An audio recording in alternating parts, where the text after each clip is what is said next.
अस्सलामुअलैकुम। Joint session के साथ मैं हूँ सैयद आयशा नाज। प्रोग्राम में शामिल सबसे पहले मेहमानों का तारुफ कराए देते हैं। जनरल रिटायर्ड गुलाम मुस्तफ़ा साहब दिफाई तजियाकार हैं, मुमताज़ राय रखते हैं, मेरे साथ स्टूडियोज़ में मौजूद हैं। Sir welcome to the show. और इसके अलावा नसीरुद्दीन खान नैयर साहब आईनी और कानूनी माहिर हैं, हिस्ट्री पर भी अबूर रखते हैं, वो भी मेरे साथ स्टूडियोज़ में मौजूद हैं। इस्लामाबाद स्टूडियो से हमें अतर काज़मी साहब और राना मुबशर साहब हस्ब मामूल ज्वाइन कर रहे हैं। और हर तरफ जैसे कि need of the time, obviously need of the hour, आने वाले दिन जिसके गिर्द घूमेंगे वो हैं इंतखाबी इस्लाहात या निगरान हुकूमत का दायरा इख्तियार या मैंडेट। अब हर तरफ इन तरामीम की बाज़गश्त है, जिसके ऊपर हमने कल पार्लियामेंट के मुश्तरका इजलास में भी कुछ शोर, कुछ एतराज़ात सुने।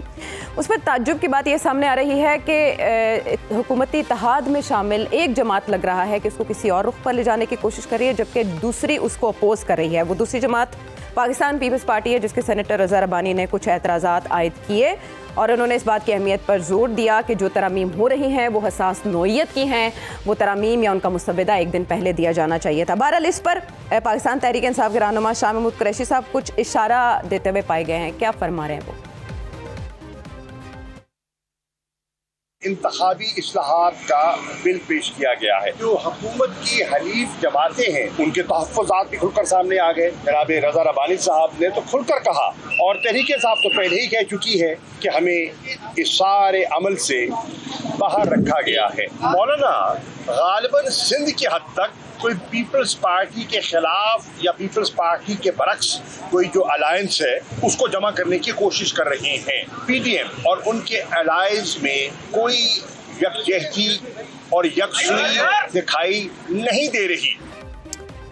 ये तो एंटीसिपेटेड था, एक्सपेक्टेड था। जनरल साहब तो पहले ही ये पेशगोई कर चुके थे। फितरी इत्तेहाद तो है नहीं था, वक्त की ज़रूरत थी। अगेंस्ट पीटीआई ये इत्तेहाद बना और उसके बाद अब वक्त आ गया है कि सब अपने अपने मफादात के लिए कोशिश करें। लेकिन मौलाना साहब क्या करने की कोशिश करें, ये खासा मानी खेज़ है। आज के शो में इस पर भी बात करेंगे।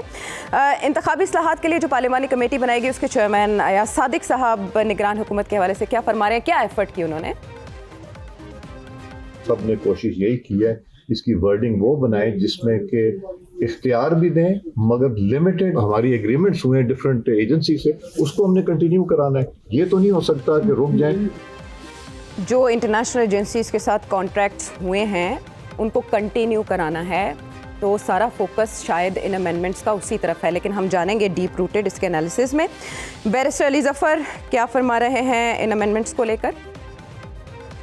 केयर टेकर रिप्रेजेंटेटिव हुकूमत की जगह नहीं ले सकता। केयर टेकर गवर्नमेंट है, वो आई है सिर्फ एक मकसद के लिए, फ्री एंड फेयर इलेक्शंस। हम कोई ऐसा कानून बनाने जा रहे हैं जो कि केयर टेकर को केयर टेकर से तब्दील करके उसको वो सारी ताकतें दे देगी जो एक इलेक्टेड गवर्नमेंट, जो रिप्रेजेंटेटिव गवर्नमेंट है। तो हम आइन की टोटल उसको डिमोलिश कर रहे हैं, उसको रिजेक्ट करें। अगर हम नहीं करेंगे तो 10 दिन में सुप्रीम कोर्ट उसको रिजेक्ट कर देगा। अच्छा, ऐसी भी इत्तलात हैं कि आई वोटिंग और ईवीएम से मुतालिक भी कुछ तरामीम को छेड़ने की कोशिश की गई और तकर्रुरी और तबादले के हवाले से भी कुछ ऐसी तरामीम शामिल की गई थी जिनको काउंटर किया गया और उसके बाद वो तरामीम निकाल दी गई। लेकिन कितनी मंजूर हुई हैं, कितनी मंजूर नहीं हो सकी, ज़रा सादा और आसान ज़ुबान में अगर नैयर साहब आप हमें बता सकें, इन तरामीम का टारगेट क्या है?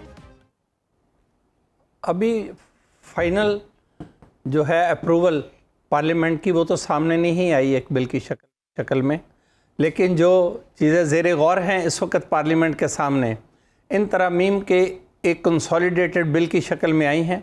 इन्हें आसानी से 2 हिस्सों में तकसीम किया जा सकता है। एक हिस्सा वो है जो इंतखाबात की शफाफियत के हवाले से है, कंडक्ट ऑफ पोलिंग के हवाले से, उस पर तो किसी को कोई ख़ास एतराज़ नहीं होता। ऐसी हिदायत तो इलेक्शन कमीशन पहले अपने इंस्ट्रक्शंस में और रूल्स में भी जारी करता रहता है।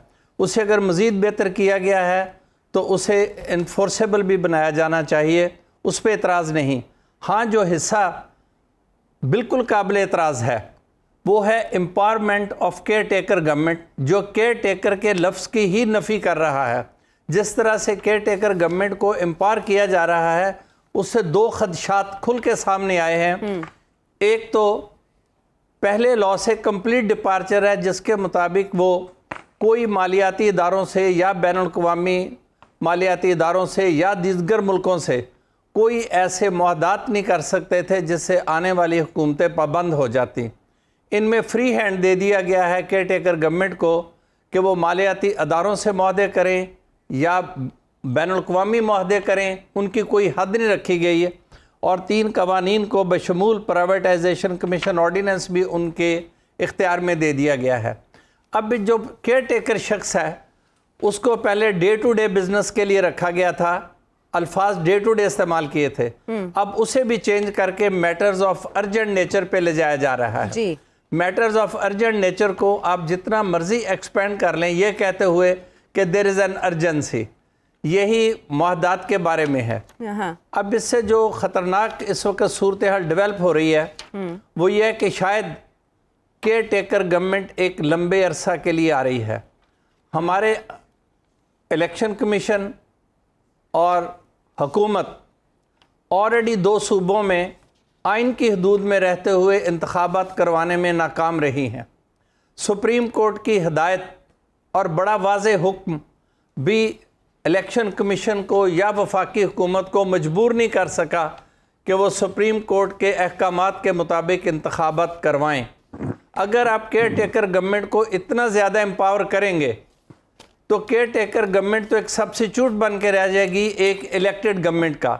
इलेक्टेड गवर्नमेंट का ये होता है, जो इलेक्टेड गवर्नमेंट है उसके डिसीजन होते हैं कि ऐसी कैबिनेट से जो दोनों हाउसेस से ली जाती है, मेजॉरिटी नेशनल असेंबली से और कुछ सेनेट से, और लीडर ऑफ द हाउस जिसे नेशनल असेंबली इलेक्ट करती है वो एज चीफ एग्जेक्टिव या बतौर वज़ीर आज़म उस कैबिनेट को हेड करता है और कैबिनेट इज्तिमाई फैसले लेती है जिसे हम सही मानों में कह सकते हैं वॉइस ऑफ द पीपल। अब केयर टेकर अगर लीडर ऑफ द हाउस और लीडर ऑफ अपोजिशन किसी एक नाम पे इत्तेफाक कर ले, और माशाल्लाह लीडर ऑफ अपोजिशन तो कहते हैं 10 साल इंतखाबात ना हो, उन्हें कोई शायद ये बता दें कि इंतखाबात हो ना हो, केयर टेकर अपोजिशन लीडर नहीं रहेगा, आप नहीं होंगे, इंतखाबात हो या ना हो, इसलिए किसी खुशफहमी में ना रहे। उन्होंने मुशावरत का आगाज कर दिया वैसे केयर और दूसरी बात ये के लिए जी कि केयर टेकर जो प्राइम मिनिस्टर है जी, लॉ में ये थोड़ा सा प्रॉब्लम भी है। केयर टेकर चीफ मिनिस्टर या केयर टेकर प्राइम मिनिस्टर पे कोई कदगन नहीं है, कोई क्राइटेरिया नहीं है कि उसने कहाँ से अपनी कैबिनेट सिलेक्ट करनी है, लेकिन वो इम्पार्शल होनी चाहिए। नहीं, वो और है, ही में have a group of his own friends. और फिर पार्शियलिटी का जो तस्वर है ये आहिस्ता आहिस्ता ग्रो किया। अगर थोड़ा सा मुझे हिस्ट्री में जाने दीजिए, ओरिजिनल टेक्स्ट ऑफ 1973 कॉन्स्टिट्यूशन, उसमें था continuation of the outgoing government, कि प्राइम मिनिस्टर कंटिन्यू करता था नए प्राइम मिनिस्टर के इलेक्ट होने के बाद। उन्हीं के तहत भुट्टो साहब के दौर में ये हुआ, डिस्प्यूट्स आए, ठीक है। बाद में एक ऐसा वक्त भी आया कि जो शख्स 1988 के इलेक्शन के बाद लीडर ऑफ अपोजिशन बना, ठीक है, मुतबादल उम्मीदवार था प्राइम मिनिस्टर के लिए वोट ऑफ नो कॉन्फिडेंस के लिए, और जब नेशनल असेंबली डिसॉल्व हुई तो उन्हीं साहब को, गुलाम मुस्तफा जतोई साहब को केयर टेकर प्राइम मिनिस्टर बना दिया गया। ठीक है। फिर मुख्तलिफ किस्म के केयर टेकर प्राइम मिनिस्टर आए, जजेस of supreme court, chief justice of supreme court, senior bureaucrats. लेकिन अब जो बात हो रही है इशारे कनाए से कि किसी सियासतदान को भी लिया जा सकता है, भला इनको सोचे सियासतदान कैसे गैर जानबदार हो सकता है। एक care taker prime minister, chief सियासतदान भी तो रहे हैं। नहीं, मोहम्मद मियां सुमरो ले लें, मलिक मिराज खालिद, ये सब सारे आए हैं, तजुर्बात आए हैं, लेकिन तजुर्बात फेल होने के बाद, सियासतदान की बात तजुर्बात फेल होने के बाद ही ये कानून आया है फेल कैसे कि हुए मस्ट थे? Be impartial to person and parties. ठीक है। आई मिराज खालिद साहब स्पीकर थे, लॉयल्टी चेंज की, प्राइम मिनिस्टर बन गए। सोमरो साहब जिनके फेवरेट थे उनकी वजह से वो प्राइम मिनिस्टर बने। ठीक है। अच्छा नहीं सब, लेकिन अब जो पर ना मामलात है, ये बात, एक आउटगोइंग गवर्नमेंट जिसके पास फ्यू वीक्स रहते हैं, जिस कदर अनयूजुअल हेस के साथ ये इलेक्शन रिफॉर्म्स का इशू तो उस दिन भी मौजूद था जब इन्होंने गवर्नमेंट संभाली थी। ठीक है। मान लीजिए कि इन्होंने कॉन्स्टिट्यूशनल तरीके से गवर्नमेंट संभाली थी और लेजिस्लेटिव कैपेसिटी मौजूद थी। ठीक है। अब एक आउटगोइंग पार्लियामेंट जितनी उजलत के साथ, जितनी तेजी के साथ कि कोई बिल हाउस में डिबेट नहीं हो रहा, जो अटेंडेंस है, अगर आपके कॉरेस्पॉन्डेंट सही तरह से कन्वे करें कि कौन सी लेजिस्लेशन के वक्त कितने एमएनएस इन अटेंडेंस और कितने सेनेटर्स इन अटेंडेंस थे, तो शायद उनकी जो मॉरल स्ट्रेंथ है उस लेजिस्लेशन की वो बुरी तरह मुतासर हो कि 50 आदमी हाउस में थे या 60 आदमी हाउस में थे, क्लैरिटी नहीं आ और सकी। बिल नहीं मेजॉरिटी साहब, से यहाँ पास पर हो इस गया। प्लेटफॉर्म पे कल ये भी बात हुई थी कि जितनी कोशिश की जाती है और जितने दावे किए जाते हैं कि इंतखाबात शफाफ हों और उस पर सब एग्री करें, निगरान हुकूमत भी आती है, अनप्रेसिडेंटेड, पूरी दुनिया में इस तरह से नहीं किया जाता। नहीं, हम इंडिया पंजाब में और तो निगरान बात हुकूमत का सुनिए। तस्वुर भी नहीं है, हम पंजाब लेकिन और इसके केपी के बावजूद उसको निगरान मुतनाज़े हुकूमतों को होने देख से रहे नहीं हैं। रोका जा सकता। नहीं सब ठीक कह रहे हैं मैडम, हम पंजाब और केपी की निगरान हुकूमतों तो देख रहे हैं। बिल्कुल अगर देख रहे ऐसी हैं। एक रेप्लिका वहां होगा और इलेक्शन नहीं होंगे तो फिर अवाम तो बिल्कुल अपनी नुमाइंदगी से महरूम रहेंगे। शायद आप भी इस पे एग्री करेंगे कि एक पार्टी ऐसी कोशिश कर रही थी कि मुद्दत भी बढ़ाई जा सके, कुछ ऐसी तरमीम भी हो जाए, लेकिन क्या पीपल्स पार्टी ने उसको काउंटर किया? ये मामला कैसे तय पाया और क्या ये जो तरमीम हुई हैं इन्हें फाइनल समझा जाए? देखिए, ऑब्वियसली फाइनल तो आप नहीं कह सकते कि अगर हुकूमत चाहेगी तो वो इसमें दोबारा भी तरमीम कर सकती है, लेकिन फिलहाल ये आप एक तरह से कह सकते हैं कि ये फाइनल सूरत हाल ही, और बिल्कुल वाजे है कि दोनों जो हुक्मरान इत्तेहाद में शामिल दोनों जो बड़ी जमातें हैं उनको इससे फ़र्क नहीं पड़ता अगर इंतखाबात में थोड़ा इल्तवा होता है, ये उनको सूट करता है। तो इसीलिए डार साहब का नाम सामने आ रहा था, इसीलिए इस किस्म की बातें हो रही हैं कि थोड़ा सा अगर आप इसमें टाइम देंगे तो हो सकता है कि मईशत थोड़ी बेहतर हो जाए, और उसके साथ साथ जो दूसरी तरफ वेव चल रही है उनकी मुखालिफ जो लीडर हैं उनके हक में जो वेव चल रही है उसमें कोई कमी आ सकती है। तो ये जो कहा जा रहा है कि शायद पीपल्स पार्टी इस पे नाखुश है और मियाँ साहब ने ये कह दिया, नहीं, ये हो ही नहीं सकता कि जरदारी साहब को इसका इल्म ना हो कि प्लान क्या है, करना क्या है। ये दुबई में कोई वैसे नहीं मुलाकातें हो रही, लंदन में कोई वैसे नहीं चीज़ें तय हो रही, उसमें सारी चीज़ें बिल्कुल वाज़े हैं और दोनों जमातें इस पे ऑन बोर्ड हैं। अगर ज़रूरत पड़ी तो इंतखाबात को हम डिले कर देंगे, इंतखाबात थोड़े से पीछे चले जाएंगे और उसमें फिर इन्होंने अपना अपना सियासी मफाद सिक्योर करना है। निगरान सेटअप के अंदर ऐसी प्लेसमेंट्स करनी है जहां पे इनका सियासी जो मफाद है उसको नुकसान ना पहुंचे। अतर ये पॉलिटिकल पार्टीज तो ये इस बात पे जोर दे रही है ना कि जो आईएमएफ के साथ हमारी प्लेसमेंट्स हैं, जो इंटरनेशनल डोनर्स हैं या लेंडर्स हैं, उनके साथ जो हमारी प्लेसमेंट्स हैं वो सेट हो सके, उनका मकसद सियासी मफाद नहीं है। आप आईएमएफ के साथ मुआहदे को कार फरमा नहीं समझते इन सारे मामलात में?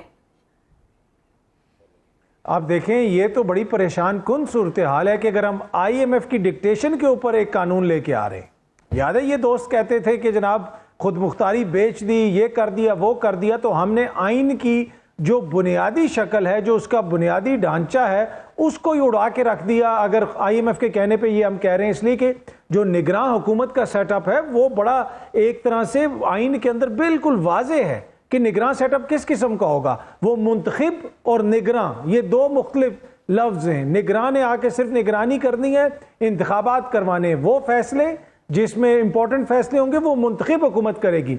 अगर हम निगरानों को मुंतखिब हुकूमत वाले इख्तियारात दे रहे हैं और आईएमएफ की वजह से दे रहे हैं, ये तो बहुत ही ज़्यादा परेशान कुन सूरत हाल है फिर।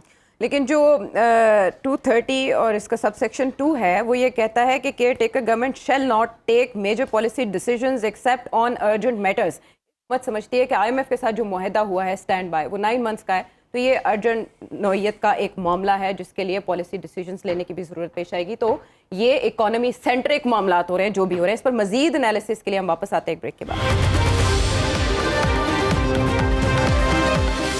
Welcome back to the show. General साहब, कहा जाता है डेस्परेट टाइम्स में डेस्परेट मेयर्स की ज़रूरत पड़ती है। अब अगर इन्होंने इलेक्शन एक्ट के आर्टिकल 230 में तरमीम कर ही दिया, अभी तक की इत्तलात के मुताबिक बिल मंजूर कर लिया है मुश्तरका सेशन, तो फिर निगरान सेटअप की ज़रूरत रह जाती है बाकी जब उनको फैसलों का इख्तियार भी होगा? देखिए, फिर तो हुकूमत की देखें, फिर इलेक्शन की ज़रूरत ही नहीं रहती जब आप ये बात कर रही हैं। अगले दिन बात हो रही थी कि डार साहब बनेंगे, कौन बनेंगे। मैं तो समझता हूँ कि पीर साहब पकाड़ो ख्याल ख़ानदानी तौर पर भी पूरी दुनिया में जाने और पहचाने जाते हैं और पूरे पाकिस्तान में उनका नाम है। उनको ले आएँ आप, इंतहाई गैर मुतनाज़ा शख्सियत हैं, उनको बिठाएं, उनके नीचे चंद अच्छे टेक्नोक्रेट्स बिठा दीजिए, आप चलाएं हुकूमत को। ये आईएमएफ का बहाना है फ्रैंकली स्पीकिंग।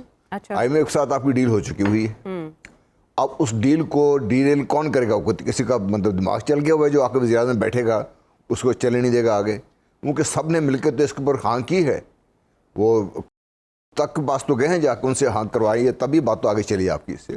तो वो तो मसला ही नहीं है, ये सिर्फ एक ख़ास किस्म का नैरेटिव डेवलप किया जा रहा है एक तो ये 90 दिन जो लेना चाह रहे हैं इलेक्शन से पहले वो, और दूसरा मुझे जो शक है ये सारा कुछ जो आप देख रहे हैं, जो तरमीम, जो पावर्स जो हो रही हैं, सारा इससे लगता यूँ है कि ये चाहते हैं कि 90 से शायद 190 से 290 दिन आगे चलें, और जो भी ऐसे फैसले हैं जो कोई इलेक्टेड हुकूमत लेने से घबरा रही है, ख़ास तौर जब हम बात करते हैं कि स्टील मिल को प्राइवेटाइज़ करना है आपने दूसरों को, तो वो इनसे फैसले हो जाए इनसे, ताकि वो अगर किसी के ऊपर गंद पड़ना है तो इन पर पड़े, सियासी हुकूमतों को इसका कोई वो ना बने इसका। तो इशू ये है कि क्या हम वाकई पाकिस्तान को आगे ले जाने के लिए मुखलिस हैं। मैं बार बार ये बात क्यों करता हूँ, इसलिए करता हूँ कि हम फंस के कहाँ पे रह गए हैं। आपके इलेक्शन रिफॉर्म्स की बिल, आपको याद हो मैंने मंडे को भी आपसे कहा था कि बहुत पहले इसकी डिस्कशन होनी चाहिए थी। अभी नज़ीर साहब ये फरमा रहे थे कि ये कोई मामूली चीज़ तो नहीं है कि आपने आज आपने दिल उठे,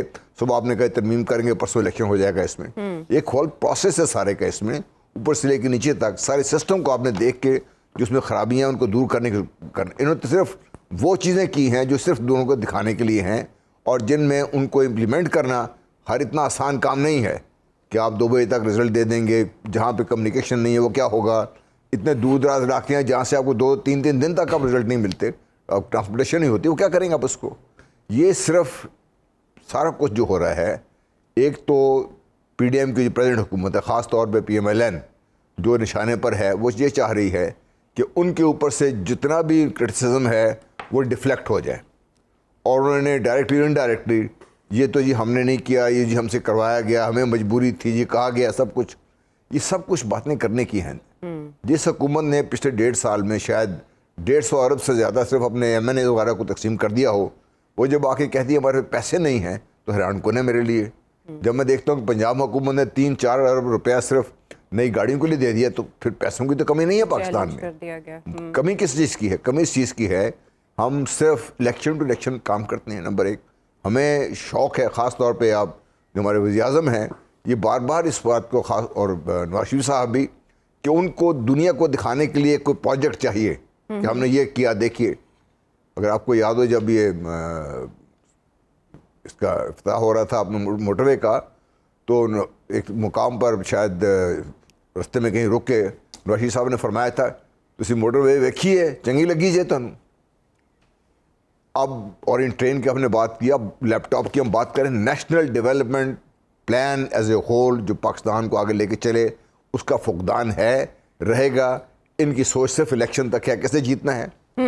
और दूसरी जो बहुत तकलीफ दह चीज़ है वो ये है कि हम ये समझ बैठे हैं कि ये जो भी हम ये कर रहे हैं, जब भी अगली हुकूमत भी आएगी वो भी ऐसी होगी जो इन्हीं के साथ इनकी लाइन पे चलेगी, वर्किंग रिलेशनशिप रहेगा। That we have taken for granted. ये चीज़ जो हमें गौर करने की है कि क्या ये जो बंदर बांट है उहदों की, नंबर ऑफ सीट्स की, सब हो चुकी हुई है, बाकी इलेक्शन सिर्फ वो दिखावे के लिए रह जाएंगे। अगर ये चीज़ है तो फिर इस इलेक्शन को स्टेबिलिटी नहीं होगी। ठीक है, लेकिन राना साहब ये कह चुके हैं कि चीज़ें पहले तय हो चुकी हैं। राना साहब, ये जो अब तरमीम या बिल जो मंजूर हुआ है, इससे इलेक्शंस का इनेकाद मशकूक हो चुका है मजीद, या क्लैरिटी आई है उसके रास्ते में? देखिए, आपकी इकॉनमी ऐसी है और इकोनॉमिक सिचुएशन आपकी ऐसी है कि उसमें आप 90 दिन का जो गैप है और 90 दिन के अंदर अंदर जो लोग बैठे हुए हैं वो कोई फैसला ना कर सकें और एक स्टेलमेट आ जाए, उसको आप अफोर्ड नहीं कर सकते। ठीक है, so basically I personally think, इसके ये अलग बहस है कि ये होना चाहिए या नहीं होना चाहिए, लेकिन आई पर्सनली थिंक कि वो 90 दिन का अरसा जो है वो आप अफोर्ड नहीं कर सकते कि आपका मुल्क जो है वो एक आपका वज़ीर आज़म हो या मिनिस्टर्स हो कैबिनेट के, वो एक्ट करें एज अ पोस्ट ऑफिस के तौर पे एक्ट करें और वो कोई काम ना कर सके, डिसीजंस ना ले सकें। So it will be wastage of time. So खैर उसको उस टाइम को यूटिलाइज करने के लिए ये बहुत ज़रूरी था जो इन्होंने किया है। मैं दोबारा रिपीट करूंगा कि ये होना चाहिए था, नहीं होना चाहिए था, that's a different debate. Now इसमें इस अरसे में प्राइवेटाइजेशन होनी है। अब वो प्राइवेटाइजेशन किसने करनी है? इन्होंने ही करनी है जो इस वक्त आएंगे।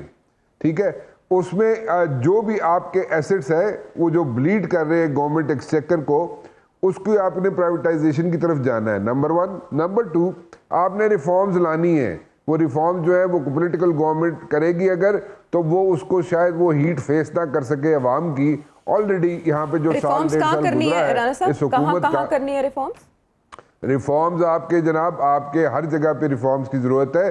स्टॉक एक्सचेंज में रिफॉर्म्स की ज़रूरत है, वो आपने करनी है। उसके अलावा आपने जुडिशल रिफॉर्म्स करनी है, आपने पुलिस रिफॉर्म्स करनी है, आपने जो भी रिफॉर्म्स बकिया रह जाती हैं आपको सब करनी पड़ेंगी। That is part of the negotiations which happened between IMF and हमारी जो पाकिस्तान की टीम थी, उन्होंने सजेस्ट किया हुआ है आपको, विच आई पर्सनली थिंक इसमें कोई गलत नहीं है। लेकिन ये पॉलिटिकल गवर्नमेंट जो है वो उस चीज़ को अफोर्ड नहीं कर सकती, वो इन रिफॉर्म्स को अफोर्ड नहीं कर सकती, उसका बर्डन अपने सर पे लेके इलेक्शन पर नहीं जा सकती, इलेक्शन की तरफ नहीं जा सकती। सो वो आप इन लोगों को करनी पड़ेंगी, इसलिए आपको इख्तियारात दिए जा रहे हैं केयर टेकर सेटअप को। ना दोबारा उसी चीज़ पे आऊँगा, यस ये डिसाइड हो चुका है कि कौन प्राइम मिनिस्टर होगा, यस ये डिसाइड हो चुका है। राना साहब, इतना बार होगा, इतने काम का यानी मुंतखब हुकूमतें जो न कर पाए वो केयर टेकर सेटअप से करवाया जाएगा, तो जिस कंधे पे रख के ये बंदूक चलाई जानी है वो कंधा बहुत मजबूत होना चाहिए। राना साहब, कैंडिडेट बताएं उसका। नहीं, इसमें ये क्यों हम 90 दिन के क्यों ले लिया हमने, हम जो 60 दिनों में क्यों नहीं करते? 60 दिन भी कम है। नहीं जन साहब की नहीं, जन साहब जो बात कह रहे हैं, देखिए टू बी वेरी ऑनेस्ट, जो 7 दिन में भी हो सकती हैं सारी चीज़ें, सारे लोग दिन रात बैठ के अगर काम करें तो it's possible. But then again ये 90 दिन में भी मुश्किल हो जाएगा, ये 90 दिन से भी आगे जाना पड़ेगा और इसमें थोड़ा सा टाइम स्पैन आपको मजीद लेना पड़ेगा और इकॉनमी को आपने फोकस करके, मतलब कि जितने मर्जी ले लो, मेरी तरफ पावे अप्रैल 2024 में इलेक्शन करा लें, मेरी तरफ से चाहे 1 साल बाद करा ले, चाहे 2 साल बाद करा ले। So elections is not the priority right now, the economy is the priority right now जी। तो इसलिए चाहे मैंने कहा अप्रैल 2024 में चाहे इलेक्शंस करवा लें, चाहे अब से 1 साल बाद करा लें या 2 साल बाद करा लें, लेकिन इकॉनमी, मैं रिपीट कर रहा हूँ अपने आप को, economy is the focus, economy को स्ट्रेटन करना इज द ऑब्जेक्टिव। और उसके बाद once your economy is straightened up, we are keeping our fingers crossed on this one, अगर आपकी इकॉनमी ठीक हो जाती है तो इलेक्शन जब उस वक्त होंगे, it's going to be a different ball game. Pakistan में जब इलेक्शंस होते रहे, कब इकॉनमी जो थी वो फोकस नहीं थी? नहीं, देखें अभी आपके पास 2035 का जो विजन आया है, जिसको चीफ ऑफ आर्मी स्टाफ ने सामने रखा था, अब वो विजन जो है अगर उसको इन ट्रू स्पिरिट इम्प्लीमेंट अगर हो जाए, देखें इम्प्लीमेंटेशन बड़ी ज़रूरी होती है, कागज़ों में और चीज़ होती है, when it comes to like practicality it's a different game. So वो अगर वो इन ट्रू स्पिरिट अगर वो इम्प्लीमेंट हो जाता है तो yes it's going to be a game changer. लेकिन अगर नहीं होता इम्प्लीमेंट इन ट्रू स्पिरिट तो वहां पे यहाँ पे एक सिचुएशन बन सकती है। और बिलीव यू मी, ये जो आपको चंक मिला है IMF का और आपको मजीद 2 चंक्स मिलने हैं IMF के, उससे कोई आपको ऐसा कोई इतना फर्क नहीं पड़ेगा, वो आपकी कोई सेहत में कोई इतना इजाफा नहीं हो जाएगा, कोई आपकी सेहत ज़्यादा अच्छी नहीं हो जाएगी। लेकिन हाँ ठीक है, it's a sigh of relief, breathing space मिला है आपको, but it's not for good, for ever नहीं है ये आपको थोड़े अरसे के लिए मिला है। इसी थोड़े अरसे को यूटिलाइज करें आप, और जितना यूटिलाइज कर सकते हैं वक्त को करें विदाउट वेस्टिंग एनी टाइम। इस चंक को मिलने के बाद अगले 2 चंक जो मिलने हैं उनको चबाने के लिए दांत कहां से आएंगे? सारा होमवर्क वही कर रहा था। गेम चेंजर हो सकता है मामला अगर पॉलिसीज का तसलसल हो, कभी गेम बदल जाती है और कभी रूल्स। ब्रेक के बाद आते हैं, मजीद बात करेंगे। Welcome back to the show. अच्छा, अब इसे रैपिड फायर ही समझें नैयर साहब। एक तरफ हुकूमती इत्तेहाद जो है वो बिल्स पेश कर रहा है, तो दूसरी तरफ चेयरमैन PTI उनकी पेशियां हो रही हैं एक के बाद एक केस में। ये बताएं कि जो सुप्रीम कोर्ट से उनकी इस्तदा मुस्तरद हुई है, ये उनके लिए ख़तरे की घंटी है या उन्हें रिलीफ मिला है? नहीं, वो थी गलत थी, मिसकंसीव्ड थी। जो पिटीशन हाई कोर्ट में पिटीशन पेंडिंग थी, हाई कोर्ट पहले डिसाइड करेगी तो सुप्रीम कोर्ट करेगी। Out of the way relief मांग रहे थे, that has been rightly decided. Toshakhana case में डिसीजन आ रहा है, उन्होंने क्वेश्चनर दे दिया आज उन्हें 342 के एग्जामिनेशन के लिए, जो towards end of recording of prosecution evidence होता है उसमें उसका जवाब दे देंगे, बाद में अपने कोई एविडेंस डिफेंस में देना चाहें तो उन्हें हक हासिल होगा, अदरवाइज़ आर्गूमेंट्स के बाद फैसला हो जाएगा।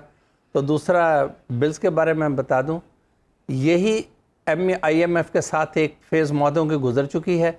इलेक्शन तो 54 डेज़ में भी हो सकते हैं। When there is will there is way. 90 days का कोई ज़रूरत नहीं है, वो मैक्सिमम टाइम है। अगर आप चाहते हैं तो फिर बेहतर है कि एक नई इलेक्टेड गवर्नमेंट आने चाहिए जो पूरी पब्लिक सपोर्ट के साथ डिसीजंस ले और पूरी पब्लिक सपोर्ट के साथ एग्रीमेंट्स करे। पूरी पब्लिक सपोर्ट माजी में भी कभी मिली या नहीं मिली, ये भी एक लंबी बहस है, लेकिन सिंबॉलिक बात तो होगी कि इलेक्टेड हाउस है। हाँ चले ठीक है, आइडियली कह देते हैं, अक्सर आइडियली बात हम करके दिल खुश कर लेते हैं। लेकिन अतर ये बताएं कि जैसे सियासत की तरफ अगर वापस आए तो जैसे इंतखाबी इस्लाहात पर इत्तफाक हुआ इत्तेहादियों में, तो निगरान वज़ीर-ए-आज़म के मामले पर आपके ख्याल में कब तक हो जाएगा? वो भी हो जाएगा जी, कोई इसमें इनकी कोई लड़ाई शाही नहीं होनी। वो सिर्फ इन्होंने इलेक्शन जब भी होंगे तो वो इख्तलाफ पे लड़ना है।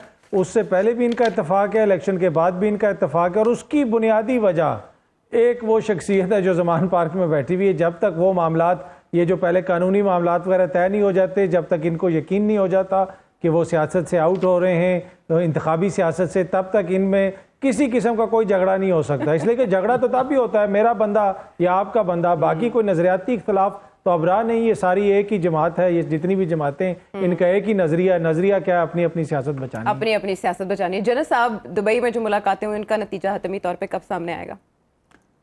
दुबई की मुलाकातों का मुझे समझ नहीं आती कि हमें ज़रूरत क्यों है। पाकिस्तान में बैठ के हम क्यों नहीं बातचीत कर सकते? क्या हमारा यहाँ पाकिस्तान में लोगों की बात सुन लेंगे? अल्टीमेटली बात तो यहाँ पे पाकिस्तान में ही होनी है ना, जो भी है। वो जो मैं पहले आपसे अर्ज कर चुका हूँ ना, सब सुनने वाले तो वहाँ भी सुन लेते हैं, तो फिर छुपाना किस? तो वही मैं ऐसे कह रहा हूँ, तो वहाँ भी सुन लेते हैं। जनरल साहब, आपको तो जी पूरे पाकिस्तान में, पूरी दुनिया में सुनी जा सकती है बात। अच्छा, दुबई वाले भी सुन लेते हैं? सुन लेते हैं वाले तो वहाँ भी सुन लेते हैं। सबके लिए खतरे की घंटी है जो वहाँ बैठी बात कर। राणा साहब, ये पीपल्स पार्टी दुबई पे नाज़िम के साथ जो हाथ होने की बात की जा रही है, ये सरप्राइज है या फेक किया जा रहा है? नहीं, पीपल्स पार्टी के साथ कोई हाथ नहीं हो रहा, ना पीपल्स पार्टी के साथ कोई हाथ हो रहा है, ना पीपल्स पार्टी के साथ कोई हाथ होने जा रहा है।